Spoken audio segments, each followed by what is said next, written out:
Hello, Brainerd High School online English 12ers. Congratulations on finishing the first block of 2 weeks. I have 24 of you right now, and 8 of you are just kicking butt, so great job. I apologize for my super casual attire, but it is Sunday, and I just got out of the shower and worked out, so you can be proud of me.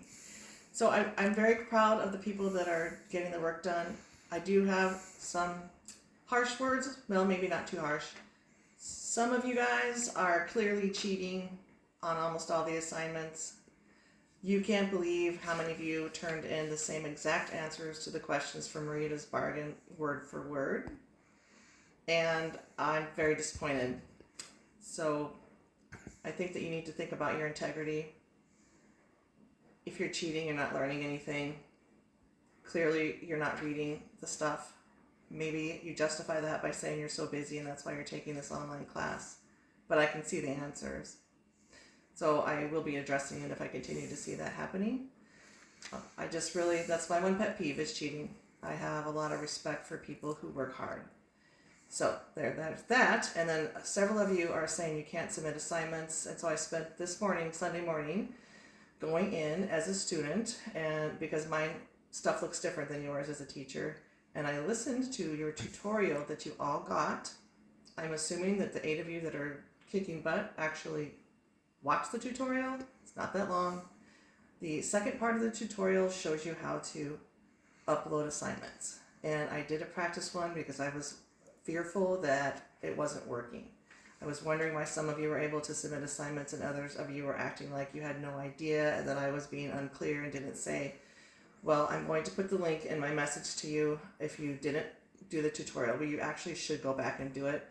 It shows you exactly how to download assignments, work on them, and then you upload them. There's even a button that says upload and then submit, and then I can see it in D2L. However, that being said, if you absolutely want to do it on paper and take pictures of it and send it to me, that is fine too. You can do that. Print it off, write on it, send me pictures, or scan it. However it is that you need to turn it in is okay with me. Just please don't act like you don't have the information to do the steps, because you do. And if there's a glitch, I'm not trying to be, harsh about that. Like I said, you can email me stuff because all of your grades are going into Skyward. That's what matters. The stuff in D2L, it doesn't have to be super accurate. So for instance, if you turn something into me on paper and it's not in D2L, that is okay because I will put the grades in Skyward. So I hope that helps. Sorry for those of you that are doing things well and have no problem, because I don't mean to waste your time. Okay, so back to the work. I have about 6 assignments I'll be posting, and you have 2 weeks to do them. If you think about that, that's like 3 things a week if you use your time wisely and don't wait till the last minute.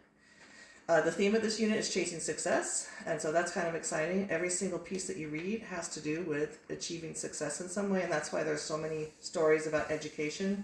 You'll notice that, and at the end of this unit, so after these next 2 weeks, we'll have one more thing to read, and then you will have a test on the unit. And so it'll have to do with how all of these things are about chasing success. So lots of stuff about education. Marita's bargain was about the KIPP Academy. The Kiwanis Ambition close read, that was about a program called One Goal. There's another close read you're going to be reading this week about people saying maybe it's better for all boy or all girl schools. And then there's also a nonfiction piece about growth mindset, which is really good. I saved the fictional pieces for last because those are my favorite. I'm a literature major and I prefer fiction over nonfiction. And so you're probably noticing most of this is factual stuff. What else is happening?